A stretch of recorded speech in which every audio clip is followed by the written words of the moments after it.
ओम सभी को नमस्ते। मंत्रोच्चारण। ओम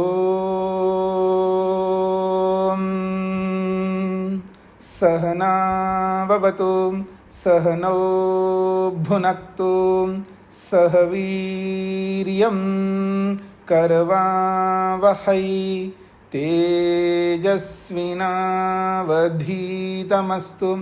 मा विद्विषावहै। ओम शांति शांति शांति। सांख्य दर्शन की कक्षा संख्या 21 है।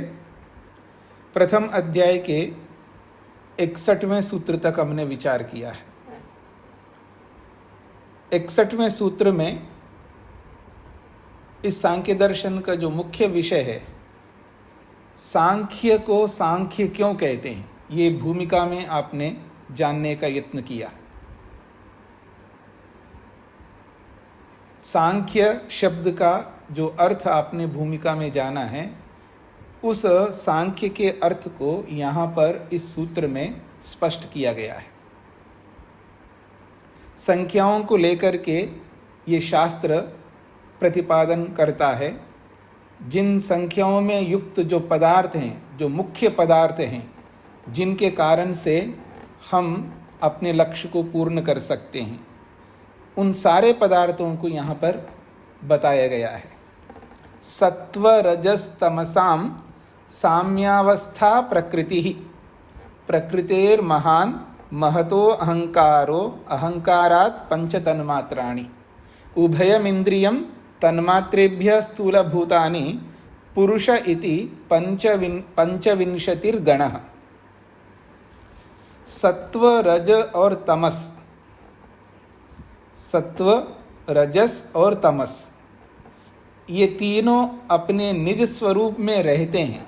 उनके निज स्वरूप में रहने को ही साम्य अवस्था कहा है। और उस साम्य अवस्था में जब तीनों रहते हैं, उन तीनों का एक सामूहिक नाम है प्रकृति। मोटे तौर पर सृष्टि को, संसार को भी प्रकृति बोल देते हैं व्यवहार में, पर पारिभाषिक शब्द जो प्रकृति है, इसका अर्थ है सत्व रज तमस। ये तीनों जब अपने निज स्वरूप में विद्यमान होते हैं तो इन तीनों के सामूहिक नाम प्रकृति है।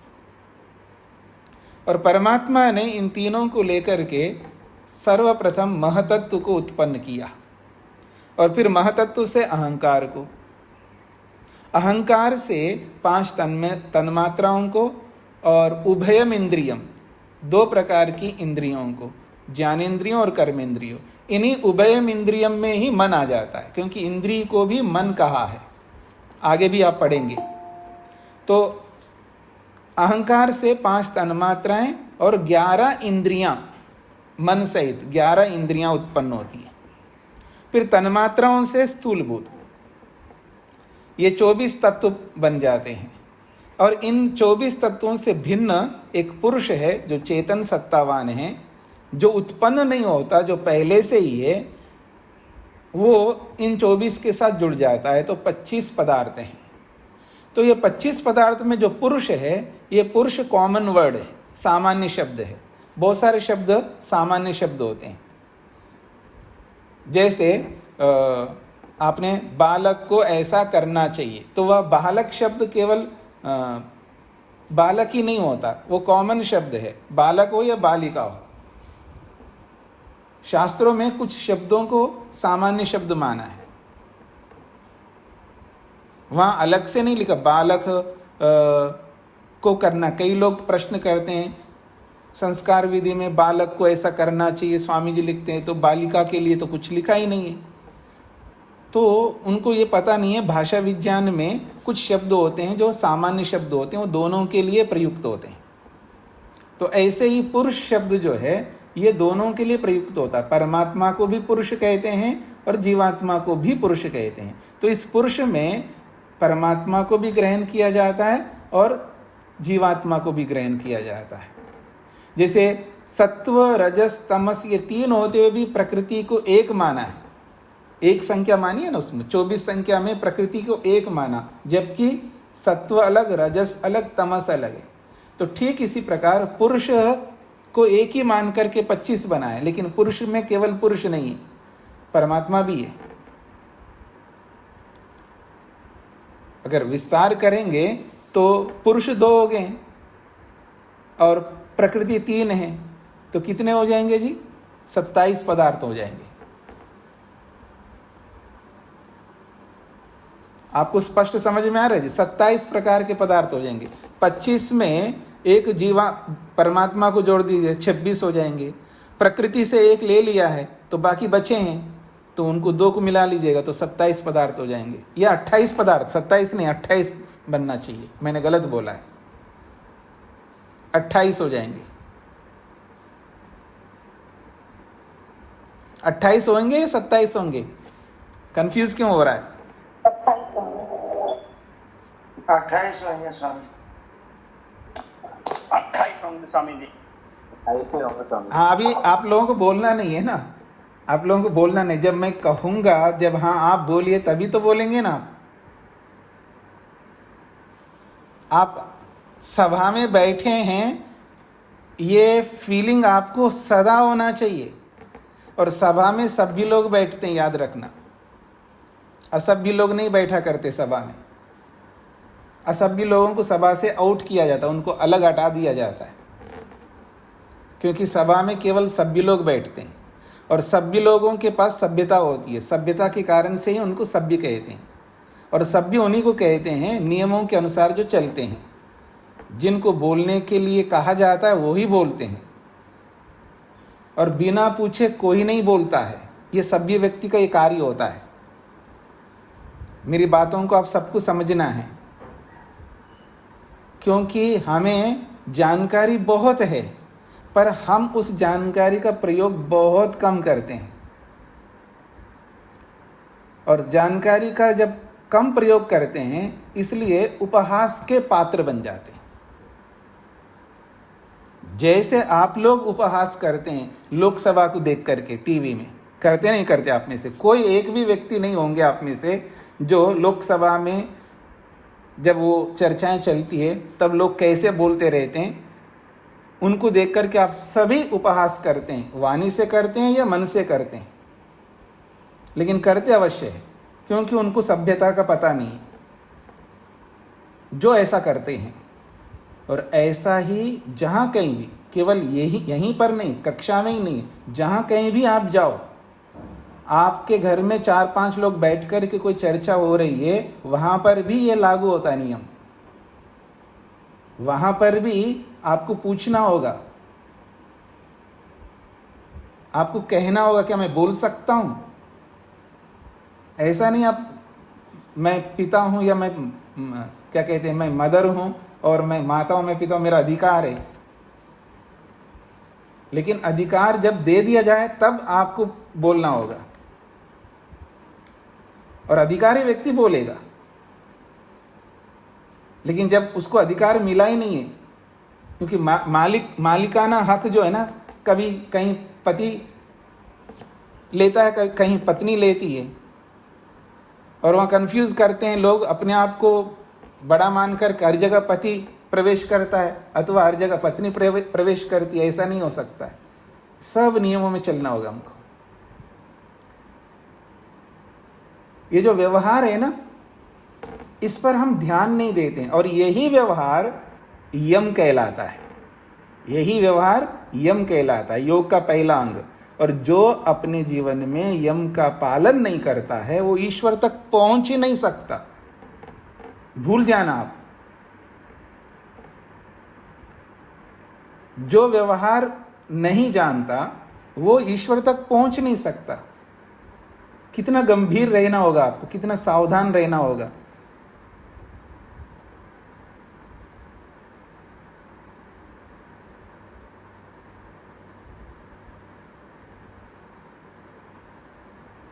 तो यहां 25 पदार्थ जो बताए जा रहे हैं, और इन 25 में से परमात्मा को जोड़ेंगे तो 26 हो जाएगा, और फिर प्रकृति में एक ले लिया तो बाकी बचेंगे तो 2, तो 28 हो जाएंगे। तो आप में से जो जिन्होंने भी कहा है 28 है, बिल्कुल ठीक कहा है, पर पूछ करके कहने पर जी। तो ये 28 प्रकार के पदार्थ है, तो ये 28 प्रकार ही पदार्थ नहीं है, ये 28 प्रकार के पदार्थ हैं।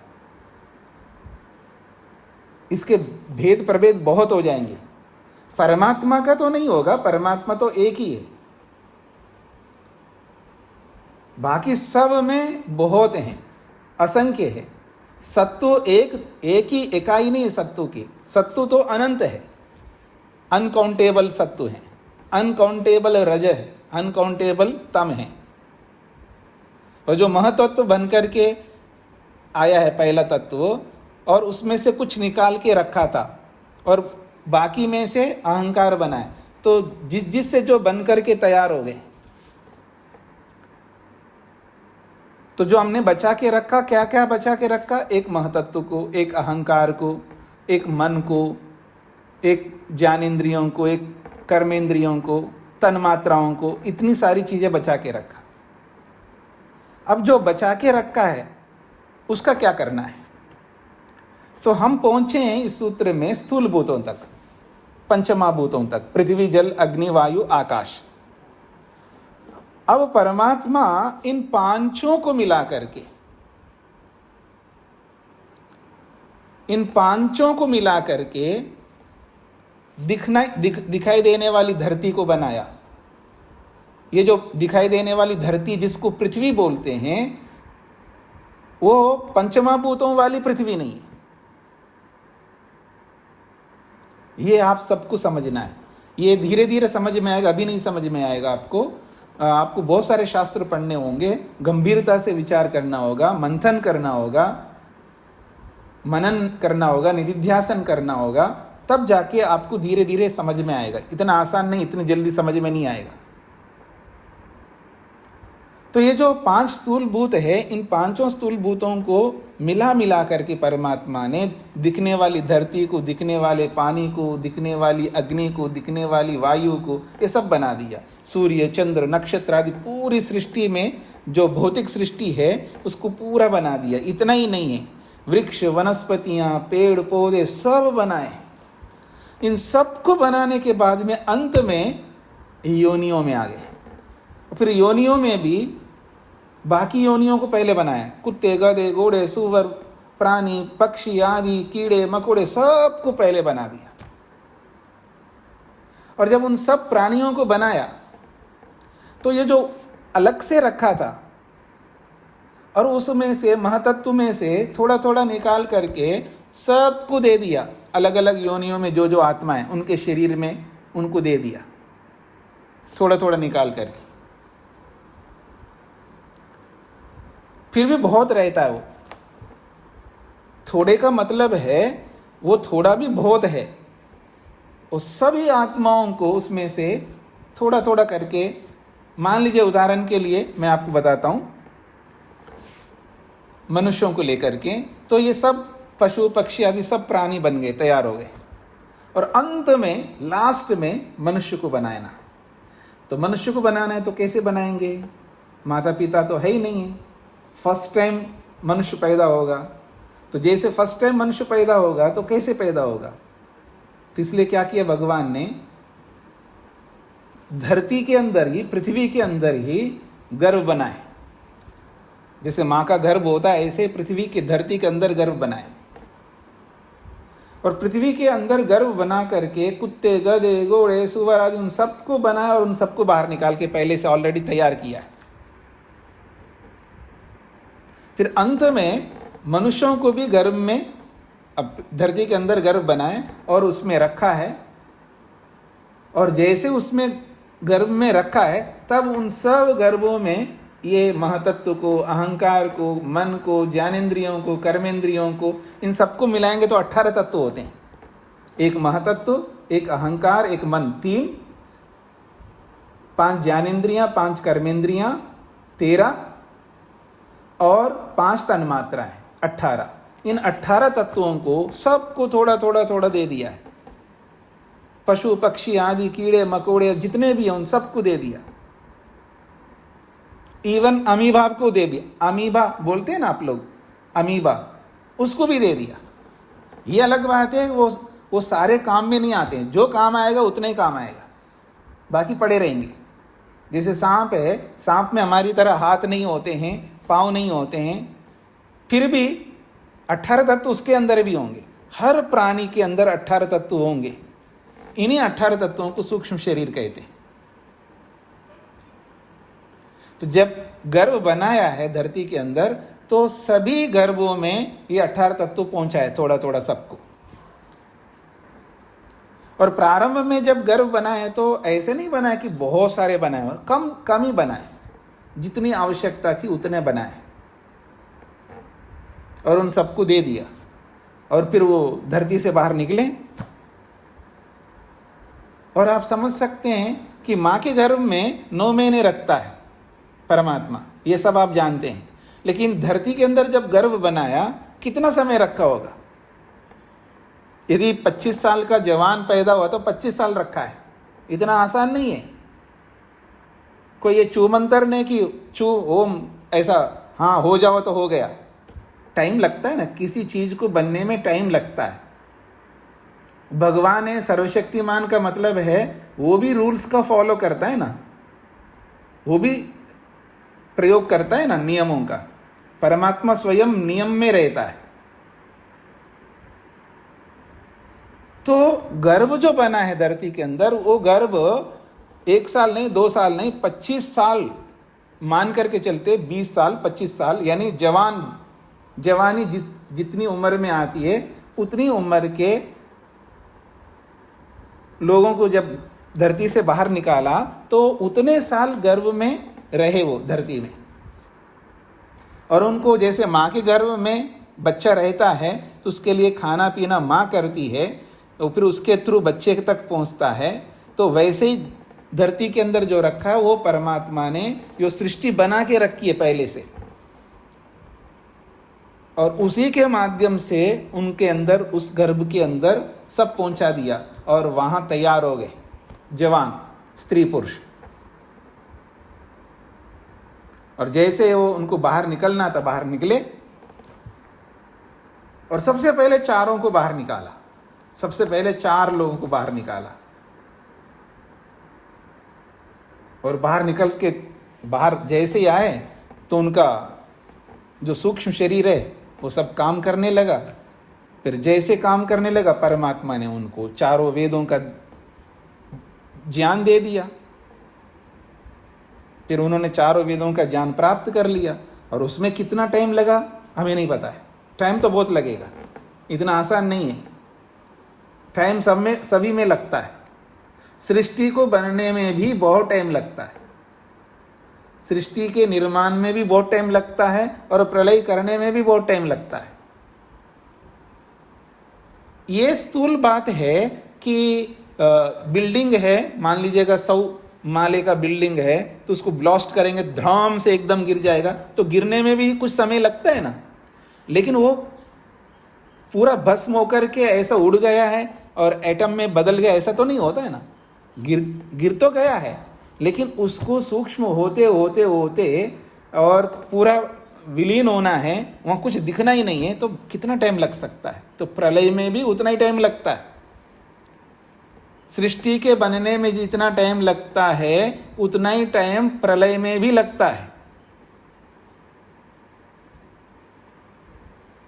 ये आपको समझना है। तो जो प्रारंभ में मनुष्यों को बनाया वो बाहर निकले, फिर वो 4 को वेदों का ज्ञान हुआ, फिर धीरे धीरे और भी बाहर निकलते गए, उनको वेदों का ज्ञान वो बताते रहे। तो ऐसे करते करते आदि सृष्टि में भी इंटेलेक्चुअल, बहुत बुद्धिमान, सब समझदार, सारी सभ्यता सब सीख करके वो चलते थे, अनाड़ी नहीं थे। ये समझ लेना। ये तो मध्यकाल में ऐसा हुआ है।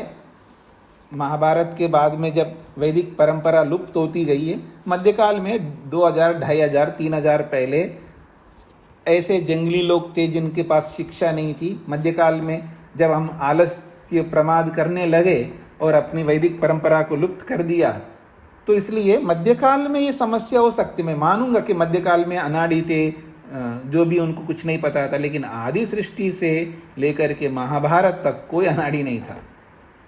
कोई नहीं था का मतलब है अधिकांश लोग जो है ना बहुत ही, जैसे आज अपने आप को बहुत बुद्धिमान मानते हैं, उस समय भी मानते रहे। उस समय भी ऐसी अच्छी शिक्षा थी। आदि सृष्टि काल से ही अच्छी शिक्षा रही है, उत्तम विद्या रही है, सब चीजें रही है। तो फिर वो जो गर्भ से निकले धरती से, फिर वो लोग फिर आपस में फिर आगे की प्रक्रिया चला है। फिर वो जमीन से बनना बंद हो गया, अब माता के गर्भ से बनाना शुरू हो गया। और जैसे जैसे वो आबादी बढ़ती जा रही है, वैसे वैसे परमात्मा ने जो रख रखा था महतत्व आदि चीज़ों को, जैसे जैसे हम लोग कर्म करते गए, फिर लोगों को देते गए। तो आदि सृष्टि में जितने लोगों को लोग पैदा करते रहे, उतने लोगों को सबको देते गए वो। और एक बात, वो समाप्त नहीं होता है, जो बचा के रखा तो समाप्त नहीं होता। मान लीजिएगा आज के दिन कोई मुक्ति से लौट के आएगा, तो वो पहली बार शरीर धारण करेगा, तो उसको सूक्ष्म शरीर देना है। उसके लिए नया बना करके नहीं देता, वही जो बना हुआ रखा हुआ था पहले से, उसी में से लेकर के देगा। और जो मुक्ति में जाता है यहां से, मान लीजिए आप में से कोई कल को, क्यों जी, किसका नाम लो, आप में से कल कोई मुक्ति में जाने लगे, ठीक है जी, मोहनलाल जी कल मुक्ति में जाने लगे, तो उनका शरीर समाप्त हो जाएगा और उनका सूक्ष्म शरीर भी समाप्त होगा और अपने कारण में विलीन हो जाएगा। और जब कल जाएंगे ये, तो जब वो पीरियड समाप्त होगा, फिर ऐसी चालू सृष्टि में ऐसे ही कल का दिन आएगा, तब ये पैदा हो जाएंगे। तो इनको जो सूक्ष्म शरीर मिलेगा, जो आदि सृष्टि में बना के रखा था परमात्मा ने, वही मिलेगा उनको। कितना स्पेयर में रखता होगा परमात्मा, आप समझ सकते हैं। तो ये सारी बातें हमें समझनी है। तो ये है प्रक्रिया, बहुत महत्वपूर्ण प्रक्रिया है। ये तो मैंने संक्षेप से आपके सामने रखा, ये बहुत विस्तृत प्रक्रिया है। जो सृष्टि कैसे बनी है, कहाँ कहाँ से उसका स्रोत है, जैसे आज का जो फिजिक्स के लोग बताते हैं, वो अपने ढंग से आधुनिक दृष्टि से बताते हैं, लेकिन वो यहाँ तक तो पहुँचे नहीं, बहुत मूल तक तो नहीं पहुँचे। बहुत कुछ जाना है उन्होंने, आगे जाकर के जान लेंगे। मैं ये नहीं कहना चाहूँगा कि वो जान नहीं सकते, सब जान सकते हैं। जिसके पास विद्या होगी ना, वो करत करत अभ्यास करते करते करते बहुत अंत तक जाएगा, लेकिन कब जाएगा ये मैं नहीं कह सकता। लेकिन ऋषि लोग तब से लेके अब तक इसमें कोई चेंजेस नहीं हुआ।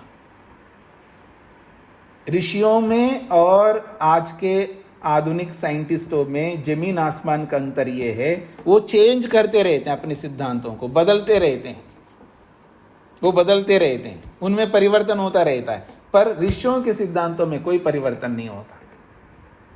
जो आज सांख्य सिद्धांत को आज जो हम पढ़ रहे थे, और यही सांख्य सिद्धांत आदि सृष्टि में भी पढ़ रहे थे, ये परिवर्तन नहीं होता।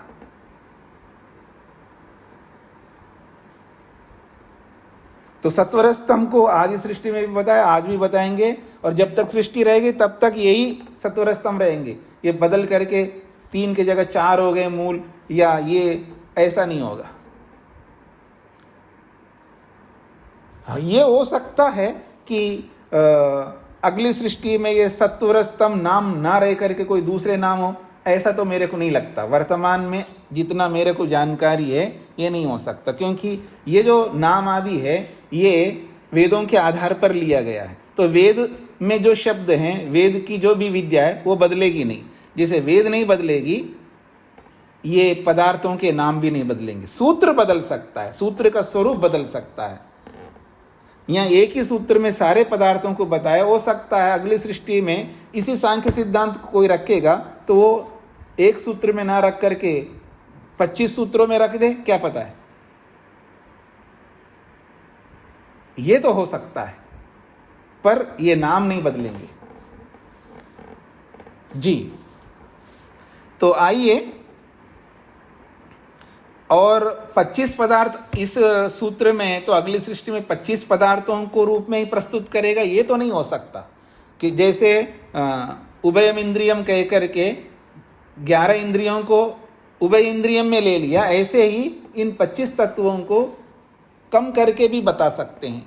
यानी एक ऐसे कैटेगरी बना करके एक बना सकते, तन्मात्राओं को 5 तन्मात्राओं को ना बोल करके तन्मात्रा इतना बोल दिए, फिर उस तन्मात्रा के भेद बाद में कर लो, ऐसे चेंजेस हो सकते हैं, लेकिन ये नाम नहीं बदल पाएंगे जी।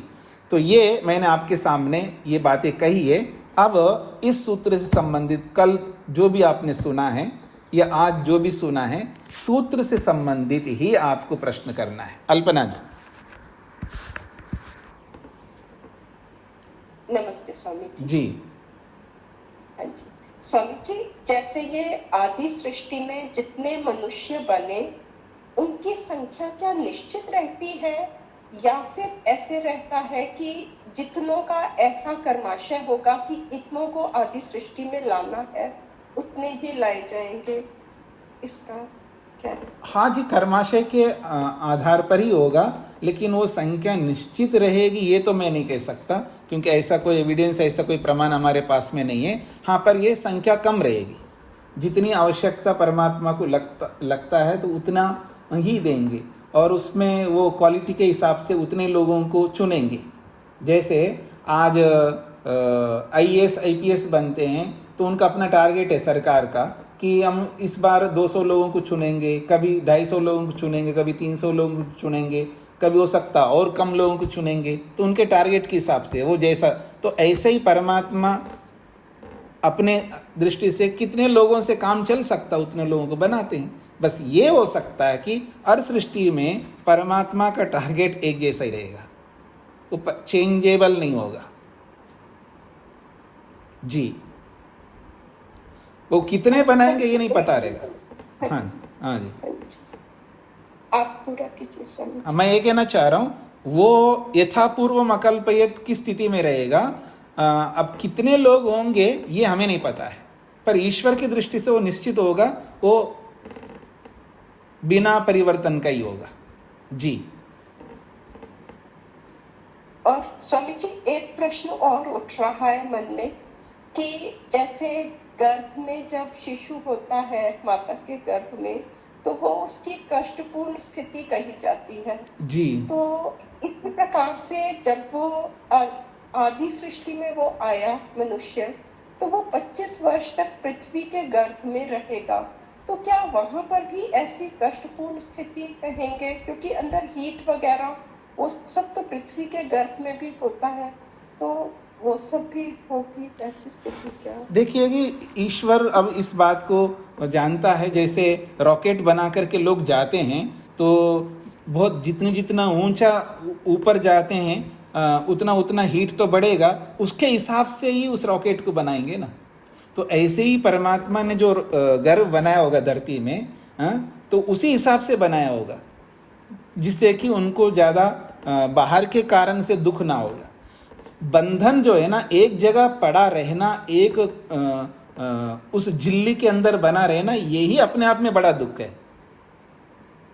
जो गर्भ में रहने का जो दुख है वो यही है। जैसे किसी आदमी को एक कमरे में बंद कर देते हैं तो सारी चीज़ें उसको उपलब्ध हो रही है, फिर भी उसको दुख होता है, क्योंकि वो स्वतंत्र नहीं है वहाँ पर।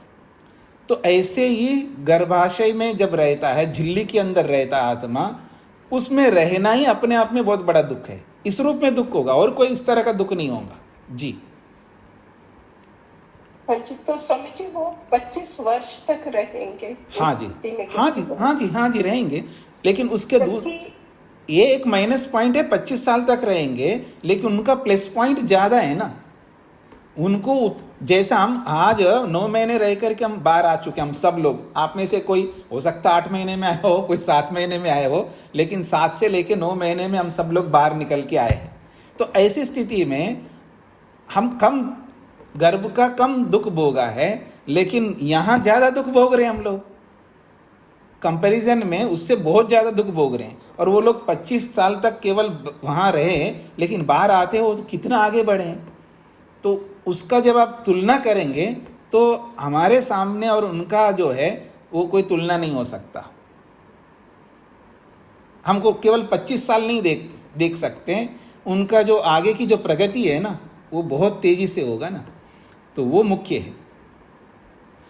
कोई व्यक्ति एक ही जीवन में बहुत कष्ट उठाया है, ठीक है ना, जैसे आप में से भी कई लोग होंगे जीरो से स्टार्ट किया होगा जिन्होंने अपना जीवन को, और आज बहुत अच्छी स्थिति में, भौतिक दृष्टि से, भौतिक संपदाओं की दृष्टि से बहुत अच्छी स्थिति में है। तो जब बहुत अच्छी स्थिति में जब रहता है व्यक्ति, वो काउंट होगा कि वो अच्छी स्थिति कितना भोग रहा है, वो बजाय वो जो गलत स्थिति में रहे यानी अभाव की स्थिति में रहे वो कितना ही बड़ा होगा, वो उसको वो बैलेंस ऐसा कर देगा, उसका कोई ना के बराबर ही है। तो अच्छी स्थिति मान्य रखती है, खराब स्थिति कितनी है वो इतनी मान्य नहीं रखती है। जी स्वामी जी मुझे एक बात और समझ में आई कि जैसे आपने कहा कि शुरू में 4 ऋषि उनको पहले बाहर लेकर के आए पृथ्वी से जी, फिर उसके बाद बाकी के मनुष्य जब उन्होंने वैसी स्थितियां बना दी, इसका मतलब हो गया कि उन्होंने वैसा ज्ञान दे दिया, तो जैसे भोजन की व्यवस्था और ये सब चीज हो गई, वस्त्रों की व्यवस्था हो गई, तब बाकी के मनुष्य आए। अब ये तो मैं केवल एक ऊहा कर रहा हूँ और वो उचित लग रहा है मेरे को, इसमें परिवर्तन हो तो मैं कह नहीं सकता। चारों को बाहर निकाला है, उनको ज्ञान दे दिया है, तो फिर उनको एहसास होगा, जानकारी मिलते ही जानकारी का प्रयोग करने लगता है व्यक्ति। तो उन्होंने प्रयोग किया, बाद में आने वालों को जानकारी देते गए, वो प्रयोग करते जा रहे हैं, और एक से दूसरा, दूसरे से तीसरा, ऐसा फैलता जाएगा ना। जी, तो बहुत सारे लोगों का प्रश्न है जी। आप अभी इतना ही रखिएगा प्रश्न। राजगोपाल जी को क्या कहना है?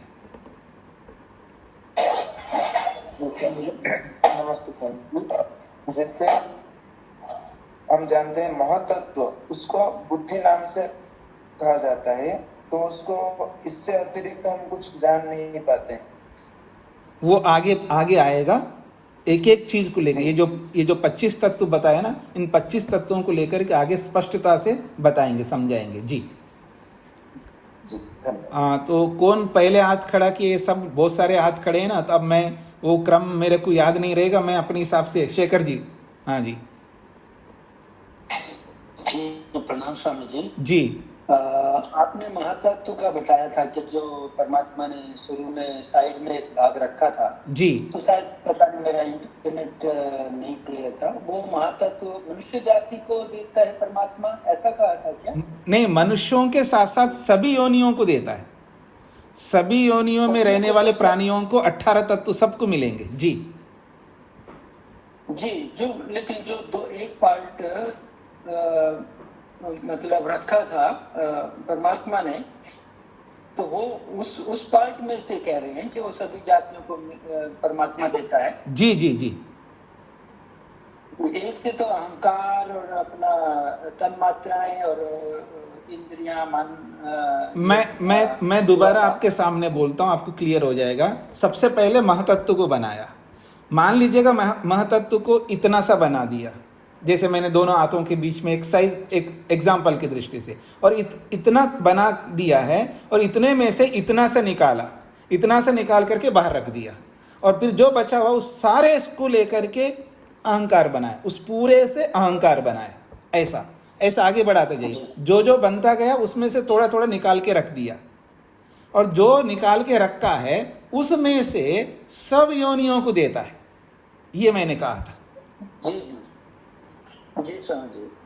और थोड़ा सा एक तो प्रश्न है स्वामी जी, सृष्टि का प्रलय एक साथ पूरे ब्रह्मांड का, पूरी सृष्टि का माने कि कुछ कुछ भाग में हर समय प्रलय होता रहता है, ऐसा माने? नहीं, उसको प्रलय का मतलब है जो जिसको महाप्रलय कहते हैं वो एक साथ होता है। इनको खंड प्रलय कहते हैं। खंड प्रलय का मतलब है वैसे वो प्रलय नहीं है जैसे धरती पानी में डूब गई, ठीक है जी, पूरी धरती पानी के अंदर डूब गई मान लीजिएगा, कुछ समय के बाद वापस वो बाहर निकल के आएगा। तो इसको पृथ्वी का प्रलय, इसको खंड प्रलय कहते हैं। अर्थात वो उस रूप का प्रलय नहीं है, ये चेंजेस को ही प्रलय बोल दिया जा रहा है, परिवर्तन। जी जी स्वामी जी। जी, और में कमेंट जो आपने कहा कि 25 तत्व का शायद अगली सृष्टि में कुछ ज्यादा या कम हो सकते हैं। परमात्मा तो सर्वज्ञ है। नहीं, मैंने ये कहा परमात्मा के विषय में नहीं कहा। ऋषि ने जो 25 तत्वों को प्रस्तुत किया सांख्य दर्शन में, सांख्य दर्शनकार ने 25 तत्वों का समुदाय प्रस्तुत किया है। सांख्य सिद्धांत तो हर सृष्टि में यही रहेगा, लेकिन अगली सृष्टि में अगर किसी ऋषि ने इसी सिद्धांत को प्रस्तुत करेगा तो 25 तत्वों को कम करके, कम का मतलब है तत्व तो 25 ही रहेंगे, तत्व तो 25 ही रहेंगे, हो सकता है 25 की जगह 28 कर दे हो। मतलब जैसे प्रकृति को यहाँ इस सांख्य दर्शनकार ने तीनों को मिलाकर के एक प्रकृति का एक संख्या मान करके चले, तो कोई अगली सृष्टि में वो तीनों को अलग अलग रख दे तो संख्या बढ़ जाएगी।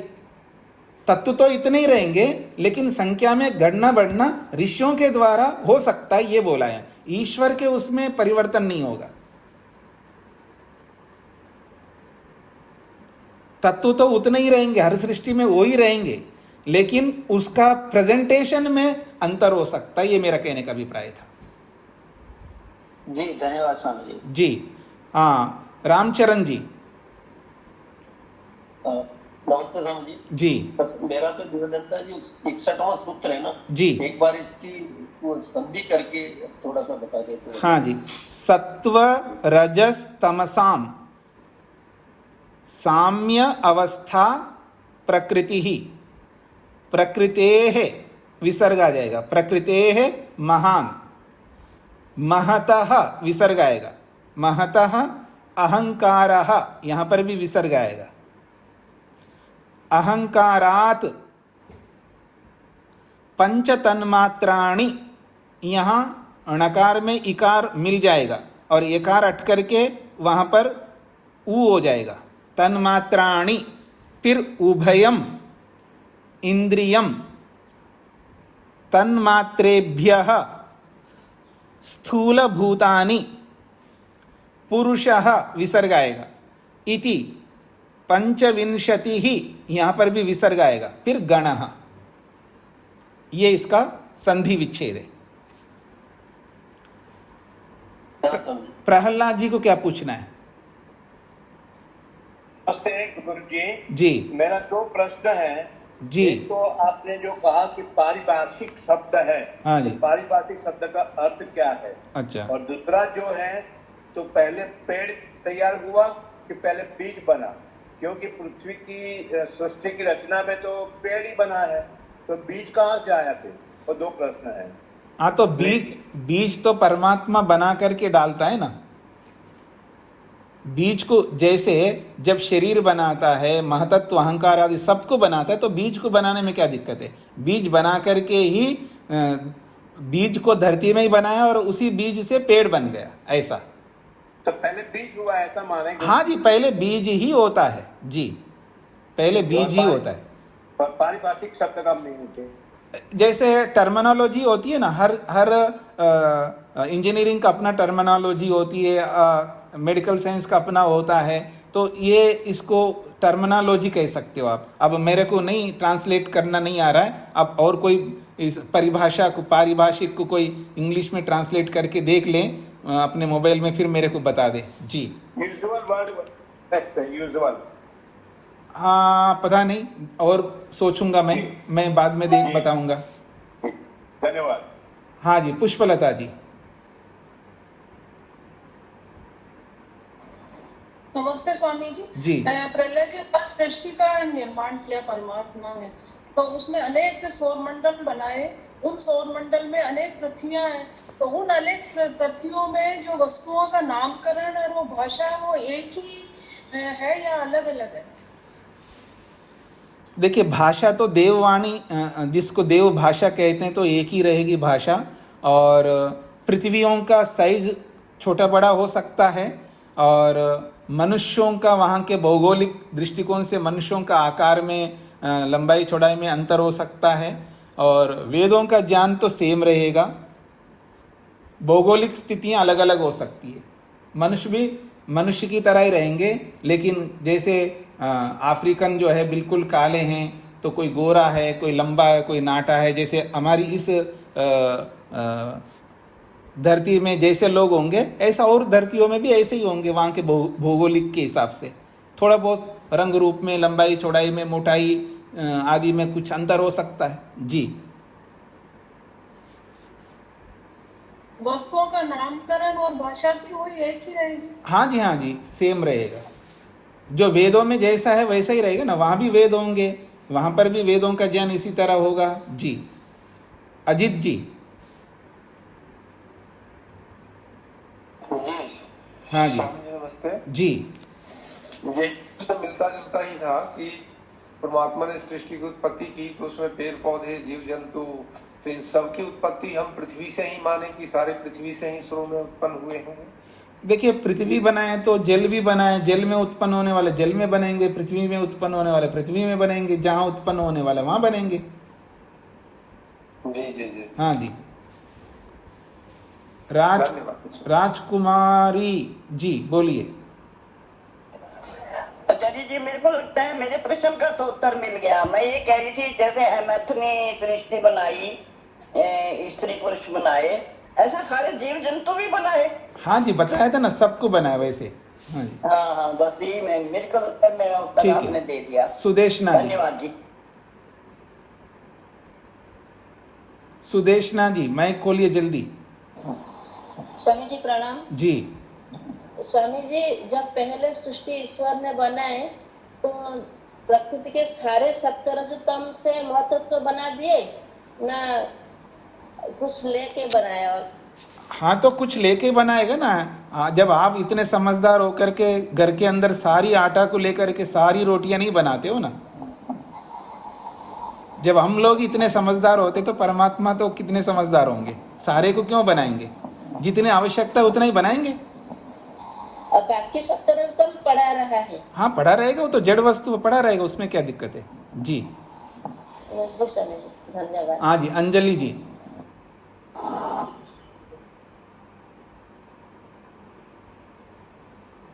स्वामी जी, ये मेरे से पूछना था कि जो आपने बोला था कि जो 18 तत्वों में से थोड़ा थोड़ा जो बचा के रखा ईश्वर ने जी, उसमें जो पहली बार मैथिली सृष्टि में एक जो संतान हुए उसके लिए प्रयोग कर लिया गया, और मुक्ति से जो आता है उसके नए शरीर के लिए प्रयोग करा। नहीं, जब जो भी पहली बार बनेगा उस सृष्टि में, आदि सृष्टि में बने, बीच की सृष्टि में बने, ये जब जब पहली बार बनेगा उन सब के लिए देगा वो, जो बचा के रखा हुआ आज भी बचा हुआ है। ठीक है जी। नरेंद्र जी। स्वामी जी ओम जी। स्वामी जी, भाष्य की चौथी पंक्ति में माया तत्व से लगाकर विकारो जायते, इसको एक बार बता दीजिए। चौथी पंक्ति में जी। हाँ जी, तो कहते हैं ततः प्रकृतेः महतत्वम उद्भवति, प्रकृति से महतत्व उत्पन्न होता है। महत अहंकार, महतत्वाद अहंकार नाम प्रकृतेः द्वितीयो विकारो जायते। महतत्वाद, महतत्व नामक बुद्धि से अहंकार नाम वाला पदार्थ प्रकृति के या प्रकृति का द्वितीय विकार, दूसरा विकार, दूसरा कार्य जायते उत्पन्न होता है। जी धन्यवाद। हाँ जी, सुशील नंदा जी। नमस्ते स्वामी जी। जी। स्वामी जी, मेरा प्रश्न है कि आदि सृष्टि में इसका मतलब हर बार जब भी नई सृष्टि बनेगी तो 4 ऋषियों, जो हमारी 4 पुण्य आत्माएं हैं, उनके द्वारा 4 वेदों का ज्ञान होगा और वो ही आगे तक जाएगा, वो ज्ञान आगे पूरी सृष्टि में। हाँ जी, पर हर सृष्टि में ऋषि बनने वाले आत्माएं अलग अलग होंगे, वो ही बनेंगे ऐसा नहीं। हाँ जी, धन्यवाद। हाँ जी। गणेश जी। स्वामी जी नमस्ते जी। ये पंचतन्मात्रा, पंच स्थूलभूत आदि तो अति सूक्ष्म है। तो अब हम लोग जो बरतते हैं इस संसार में, ये जो हमारा जो है पंचस्थलभूत आदि और सृष्टि का जो शास्त्र में लिखा है वो दोनों में कितना अंतर है? बहुत अंतर है। इस पृथ्वी में भी वैसा ही गुण मिलते हैं, इसलिए इसको भी पृथ्वी नाम रख दिया। एक ही नाम अनेक वस्तुओं को रख सकते हैं। ईश्वर को भी अग्नि कहते हैं, और जो अग्निकुंड में जो अग्नि जलती है उसको भी अग्नि कहते हैं, ठीक है ना। और पेट के अंदर भी अग्नि है, जठराग्नि। तो अग्नि शब्द अनेक पदार्थों को दिया जा सकता। तो ऐसे ही पृथ्वी, जल, अग्नि, वायु, आकाश, जो 5 स्थूल भूत बने हैं, उनके सर्वाधिक गुण इनमें मिलते हैं, इसलिए इनका नाम भी पृथ्वी, जल, अग्नि, वायु, आकाश रख दिया। जी हाँ जी, प्रेम कुमार जी। स्वामी जी नमस्ते। जी स्वामी जी, महत से अहंकार बना, और इसमें आचार्य उदयवीर जी ने लिखा है कि तामस अहंकार से 5 तन मात्राएं अर्थात सूक्ष्म, और सात्विक अहंकार से अंतर और बाह्य दोनों प्रकार की इंद्रियां उत्पन्न होती हैं। ये मैंने कई दूसरे वीडियोस में भी सुना है स्वामी जी। ऐसा है जी, ये तो व्याख्याकारों की अपनी कल्पना है। माइक बंद करिए। व्याख्याकारों की अपनी कल्पना है, उसका प्रेजेंटेशन हम कैसे भी कर सकते हैं। उन्होंने गलत किया ऐसा नहीं कहना चाह रहा हूँ कि यहाँ पर महतत्व से अहंकार बना, बस इतना ही लिखा है। सूत्र में भी यही लिखा है, महतो अहंकारा। यहाँ ये नहीं लिखा है कि महतत्व के तामस से ये बना है या तामस अहंकार से ये बना, यहाँ कुछ नहीं लिखा। वो हमारी व्याख्या है, हम अपने ढंग से जो जैसे समझ में आता वैसा व्याख्या कर सकते हैं। जी स्वामी ने एक्सप्लेन किया था कि स्थूल भूत जो है, क्योंकि वो स्थूल है इसलिए वो तामस से बने हैं, और दूसरे इंद्रियां जो है वो सात्विक से बनी है। देखिए, अगर ऐसा कहा तो उसमें आपको कोई समस्या है कि ऐसा कहने में? खाली वही यहीं पर ही, और दूसरे वीडियोस में सुनने के बाद मैंने कंफर्म करना चाहता था कि आपका क्या इसमें विचार है। ऐसा है कि मेरे कोई आपत्ति नहीं जी, वो जो भी कह रहे हैं, मेरे को केवल इतना ही समझ में आता है कि महतत्व से अहंकार बना, अहंकार से ये सब बने। अब उसमें तामसिकता से बने हैं या रासिकता से बने, ये मेरे को नहीं पता है। जब साक्षात्कार करेंगे तब पता लगेगा। जी धन्यवाद स्वामी। हाँ जी, अमित जी। स्वामी जी नमस्कार जी। जैसे कि लंबा योनि की संख्या जो है, आज अभी जैसे अन्य कथाओं में 84 लाख हो जाती है, तो जो आरंभ में नंबर ऑफ योनि थी, या बीच में या आज के समय में, उसकी संख्याओं में कुछ ऐसा कुछ आपने को बताया गया क्या? आपकी इतने थे या बीच में? आपका वॉइस जो है ना ठीक से नहीं सुनाई दे रहा। आप क्या ये कहना चाहते हैं कि जितनी भी योनि जो हम सुनते हैं 84 लाख योनि है, तो आदि सृष्टि में इतनी योनियों को बनाया या बीच बीच में बनाते आए हैं, ये आपका प्रश्न है? कुछ नहीं कह सकते हैं, वो तो परमात्मा के ऊपर निर्भर करता है। जहाँ जिसकी आवश्यकता होती है उसको बना देता है, और जहाँ आवश्यकता नहीं है तो उसको बाद में आवश्यकता है तो बाद में बना देगा। ये जरूरी नहीं है कि सारी योनियाँ आदि सृष्टि में बनी हैं, और हो भी सकता है, हम इसके बारे में कुछ नहीं कह सकते। ये 84 लाख की जो संख्या है स्वामी जी, इसमें भी आपका कुछ कहना है अपना? इसमें मेरे कुछ नहीं कहा। अभी तक जितने भी शास्त्र हमने पढ़े हैं, जितना हमने देखा है, ऐसा कोई इस तरह का प्रमाण मिला नहीं है, पर सुना जरूर है। जैसा आपने सुना हमने भी सुना है। अभी किसी भी शास्त्र में ऐसा नहीं आया है। हमने भी पढ़ा है, इतना ही नहीं है, हमारे से पहले जो भी विद्वान पढ़े उनको भी देखने में नहीं आया। अब कहाँ से ये 84 लाख ले आए ये तो हमें पता नहीं है। अब उसमें उस संख्या में क्या जाना है हमने उसको, अगर 84 है या 83 है या उससे कम है ज़्यादा है, उससे हमें क्या अंतर आएगा? हमारी मुक्ति में कोई वो बाधक नहीं है। अगर उसको हम नहीं जानेंगे, इतने समझ लीजिए, पहले मेरी बात सुन लीजिएगा। इन चीज़ों में हमें नहीं पढ़ना चाहिए। जो आवश्यक है, जिसके बिना हमारी उन्नति नहीं हो सकती, उसी में हमें ज़्यादा ध्यान देना है। ऐसी चीज़ों में ध्यान नहीं देना चाहिए जिससे उसका कोई अंतर नहीं पड़ेगा। 84 लाख योनियाँ जानेंगे तभी हम मुक्ति की ओर बढ़ेंगे, नहीं तो नहीं बढ़ेंगे, ऐसा बिल्कुल नहीं है। वो कम हो ज़्यादा हो अपने को क्या लेना। हाँ, इतना समझ सकते हैं कि अनगिनत है। जी आज स्पष्ट हो गया आपको मेरा उत्तर?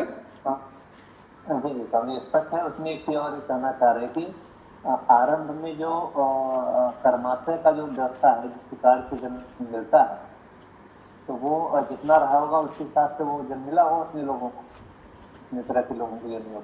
हाँ जी, जिनका कर्माशय सर्वोत्कृष्ट रहा है उन्हीं लोगों को मिला है। जी मोहनलाल जी। जी नमस्ते जी। स्वामी जी, आपने तो बताया कि प्रकृति से सबसे पहला तत्व मह तत्व बना। जी। और मह तत्व को कल आप बता रहे थे कि वो नॉलेज तत्व नहीं, तो इसे हम क्या बोलेंगे? जी महतत्व ही बोलेंगे, उसको बुद्धि शब्द से भी बोलेंगे, लेकिन बुद्धि बोलते ही बुद्धि का अर्थ एक ज्ञान भी होता है, पर वो नहीं है यहाँ पर। ये तो एक इंस्ट्रूमेंट, एक यंत्र है। जी। और दूसरा ये है कि जब आदि सृष्टि में मनुष्य पैदा हुए, तो जो मनुष्य पैदा हुए उनको नैमित्तिक ज्ञान, वेद का ज्ञान तो बाद में हुआ, स्वाभाविक ज्ञान तो पशुओं की तरह उनको होगा, खाने पीने का, चलने फिरने का। नहीं, मनुष्य एक ऐसा प्राणी है जिसको सिखाया जाता है, इसलिए उनको कोई स्वाभाविक ज्ञान कुछ नहीं था। उनको सब कुछ परमात्मा ने वेदों के माध्यम से ज्ञान दिया है। स्वामी जी, उनको जैसे भूख लगी होगी, इधर उधर मत जाइए, इधर उधर मत जाइए। सामान्य बात है कि पशुओं को सिखाया नहीं जाता है, विद्या नहीं दी जाती, उनको स्वाभाविक ज्ञान परमात्मा दे के भेजता है। और मनुष्यों को सिखाया जाता है, इसलिए उसको कुछ नहीं आता, उनको सब कुछ सीख करके ही करते हैं। आदि सृष्टि हो, चाहे बीच की सृष्टि हो, चाहे आज हो या आगे की हो, बस इतना समझ लीजिएगा। जी प्रमोद जी। नमस्ते स्वामी जी। जी स्वामी जी, ये पूछना था कि जैसे जो 24 तत्व इसमें बताए हैं, तो ये जो प्राण है स्वामी जी, और इनके जो विभाग बताते हैं, 5 प्राण 5 उपप्राण जी, तो इनकी रचना किस प्रकार से होती है स्वामी जी? इनकी रचना तो इन्हीं पांच स्थूल भूतों से ही होती है। 5 स्थूल भूतों से सबकी रचना होती है, तो प्राणों की भी रचना भी उन्हीं से होती है। तो वो भी जैसे सूक्ष्म तत्व है स्वामी जी? नहीं, ऐसा है कि इस गणना में वो नहीं है। वो पांच स्थूल भूतों को मिला करके जैसे और चीज बनी है, वैसे वो भी बनी है। जी, दुनिया भर की चीजें बनी है ना। अंतिम निर्माण 5 स्थूल भूत तक है। अब 5 स्थूल भूतों को मिला करके अनगिनत पदार्थ बनाए भगवान ने, जो आज हम अब नहीं जान सकते, इतने पदार्थ बनाए, उनमें से प्राण भी है। जी स्वामी जी, एक प्रश्न और था जी। थोड़ी सी बार बार एक शंका, जैसे इतनी बड़ी सृष्टि है जी, इतने बड़े बड़े ग्रह उपग्रह, तो स्वामी जी जैसे जब ये अपने कारण में सारे 17 स्तंभ में विलीन होते हैं, तो उनका भी तो बहुत बड़ा ढेर होता होगा ना स्वामी जी? हाँ, तो उससे अपने को क्या समस्या है, कितना ही भी हो। मतलब तो वो उस समय भी वो दिखाई नहीं देता होगा। बस सूक्ष्म अवस्था में जो भी रहेगा वो क्यों दिखाई देगा किसको? अब बताए, हम तो, हमारे पास शरीर नहीं है ना, सूक्ष्म शरीर है, हम जान नहीं सकते। हम बद्ध अवस्था में, मूर्छित अवस्था में रहेंगे, दिखाई देगा किसको? किसी को नहीं दिखाई देगा, किसी को नहीं दिखाई देगा। जब सूक्ष्म अवस्था में जाएगा तो किसी को नहीं दिखाई देगा। मुक्त आत्माओं को सब दिखाई देता है। जी, जैसे परमात्मा को दिखाई देता है ना, तो मुक्त आत्मा को भी दिखाई देता है, पर हम बद्ध आत्माओं को कुछ नहीं दिखाई देगा। वीरेंद्र जी। प्रणाम स्वामी जी। जी स्वामी जी, आपने बताया शुरू में 4 का निर्माण किया, हमको 4 वेदों का ज्ञान दिया, तो शुरू में वो 4 कौन थे? आत्माएं थे ना, जो श्रेष्ठ आत्माएं थे। सब में जो 1st, 2nd, 3rd, 4th rank लाए हैं, ऐसे लोग थे। यानी 4 जोड़े, मतलब 2 जोड़े निर्माण किए क्या? 4 पुरुष या ऐसा क्या? 4 पुरुष हैं, 4 पुरुषों को मिला है। तो क्यों अकेले पुरुषों से फिर आगे सृष्टि का निर्माण हुआ? नहीं समझे ना आपने, पूरा दोबारा सुन लेना। जो मैंने प्रस्तुत किया ना, उसको दोबारा सुन लीजिएगा। जी कुसुम जी। स्वामी जी नमस्ते। जी, जितनी भी सृष्टि है वो इसी ब्रह्मांड के अंदर है? तो उनकी रचना और प्रलय एक संग होती है। इसी ब्रह्मांड का मतलब थोड़ा स्पष्ट करिएगा। हमारे सौर मंडल की बात कर रहे हैं या पूरे ब्रह्मांड की बात कर रहे हैं आप? पूरे ब्रह्मांड में कह रही हूँ, पूरे ब्रह्मांड में जितने भी सौर मंडल हैं उनके एक साथ ही प्रलय और रचना होती है। एक साथ प्रलय रचना का मतलब है क्रम से होती है, वो भी बताएंगे आगे कैसे होती है जी। निर्माण जैसे बताए ना, जैसे निर्माण होता, महातत्व बना, अहंकार बना, ऐसे ऐसे बना, तो जैसे बनने की प्रक्रिया बताइए वैसे बिगड़ने की प्रक्रिया भी बताएंगे जी। नहीं स्वामी जी, जैसे सारी पृथ्वी है तो उन पृथ्वियों पर मनुष्य भी हैं, सब हैं, तो सारी पृथ्वी का एक संग विनाश होगा। यही तो मैंने आपको बताया, आपको नहीं समझ में आ रहा है ना। वो आप ये पूछना चाह रहे हैं जैसे धरती ब्लास्ट हो जाए तो मनुष्य भी ब्लास्ट हो जाएंगे, उसमें सब नष्ट होंगे, ऐसा पूछना चाह रहे हैं? नहीं, जैसे अनेकों पृथ्वियां हैं, हजारों पृथ्वियां कहते हैं जी जी ब्रह्मांड में जी, तो सारी पृथ्वियों का जो विनाश होगा वो एक संग होगा। हाँ जी, जब एक ही साथ बनने वाली चीजें हैं तो महतत्व एक ही बार बना है, तो महतत्व का जब नाश करेंगे तो एक ही बार नाश होगा, और महतत्व को टुकड़े टुकड़े करके अनेक जगह रख दिया तो जब महतत्व का नाश होगा तो सारे महतत्व का नाश हो जाएगा ना। तो ऐसे पृथ्वी का नाश होता, जहाँ जहाँ भी पृथ्वी है सबका नाश होगा। अच्छा, एक साथ ही रचना होगी, फिर एक साथ ही करना होगा। हाँ जी, हाँ जी, धन्यवाद। हाँ जी, प्रहलाद जी को क्या कहना है जी? नमस्ते गुरुजी, बाद में मुझे दूसरा प्रश्न उठा कि पहले बीज होता है फिर वृक्ष होता है जी, तो अमैथुनी सृष्टि में मनुष्य पैदा होता है तो उस वक्त बीज का क्या अर्थ है? मनुष्य का मतलब मनुष्य शरीर पैदा होता है ना, जीवात्मा तो पहले से ही है जी। तो मनुष्य शरीर जब बनता है तो मनुष्य शरीर किससे बनता है? रजवीर से बनता है। तो पहले परमात्मा रजवीर को बनाते हैं, फिर उनको जोड़ते हैं। और रजवीर के बिना अमैथुनी सृष्टि भी शक्य नहीं है। हाँ जी, बिना बीज का क्या स्वरूप होगा ये मैं नहीं कह सकता, लेकिन बीज इसी तरह स्वरूप हो। बिना बीज के शरीर कैसे बनेगा? बीज तो हो गई जी जी जी। तो फिर ये शब्द जो है अमैथुनी सृष्टि और बीज का होना, ये दोनों में थोड़ा कंफ्यूजन हो रहा था। अमैथुनी का मतलब है जैसा संयोग आज होता है संयोग से, वो वैसा संयोग नहीं होता है। बाकी परमात्मा शरीर को बनने के लिए जो बीज चाहिए वो बीजों को बनाता है, तब उनको संयुक्त करता है, तभी शरीर का निर्माण प्रारंभ होता है। प्रक्रिया सेम है जी जी। धन्यवाद गुरु जी। हाँ जी, सुशील नंदा जी। स्वामी जी, मेरा एक प्रश्न और था। जैसे महर्षि स्वामी दयानंद जी ने जो नवम समोल्लास में लिखा है सत्यार्थ प्रकाश का, उसमें सूक्ष्म जो शरीर है उसमें उन्होंने 17 तत्व बताए हैं। 5 प्राण है, 5 ज्ञानेंद्रियां हैं, 5 सूक्ष्म भूत है, मन और बुद्धि है। तो यहाँ हम जो पढ़ रहे हैं वो 18 तत्व है, तो ये समझ नहीं पा रही। कोई कुछ भी समझने की जरूरत नहीं है कि कभी किसी तत्व किसी के साथ मिला देते हैं। जैसे आज सरकार में इतने मंत्री हैं, मतलब इतने विभाग है, विभाग तो ज़्यादा है और मंत्री व्यक्ति कम है, तो जब कम है तो एक ही व्यक्ति को 2 विभाग दे देंगे। ऐसे ही वहाँ विभाग किया है, इसमें कोई कंफ्यूज होने की ज़रूरत नहीं है। 18 को जैसे मन को अहंकार के साथ जोड़ करके 17 बना दो। नहीं, उसमें स्वामी जी 5 प्राण भी दिए हैं। जैसे हम इन 18 तत्वों में प्राण नहीं, वो प्राण का अर्थ कर्मेंद्रियां हैं जी जी। वहां प्राण शब्द का अर्थ कर्मेंद्रियां हैं जी। हाँ जी, गुप्ता जी। स्वामी जी जी। स्वामी जी, इसमें चेतन प्रकृति बनाई उन्होंने, और ये वैध तत्व और ये अहंकार और ये बना के बनाया। अचेतन जो प्रकृति है उसमें भी ये चीजें होती है जी। क्या कहना चाहते? अचेतन में कौन से होते हैं? 2 चीजें बनी ना जी, चेतन और अचेतन 2 चीजें बनी ना जी। अचेतन में से क्या आप कहना चाह रहे हैं? कौन से अचेतन है? चेतन तो समझ में आ गई जी, जो अचेतन वो कैसे बनेगी जी प्रकृति उसमें जी? तो वो अचेतन शब्द से क्या कह रहे हो वो तो बताओ आप। पहाड़ है, जल है, पहाड़ है या तो फिर आपने मेरे प्रेजेंटेशन को पूरा सुना नहीं लगता है। मैंने ये कहा था कि 5 स्थूल भूतों को मिला करके धरती बनाई है, ये जल बनाया, पहाड़ बनाया, सूर्य बनाया, नक्षत्र बनाया, सबको इन 5 स्थूल भूतों को मिला करके सब बनाए।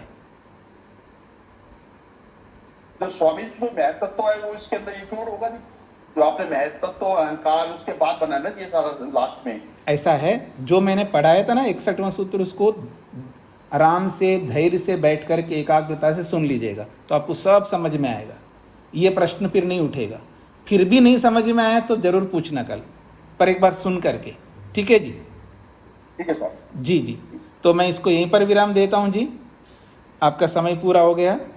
ओम शांति शांति शांति ही।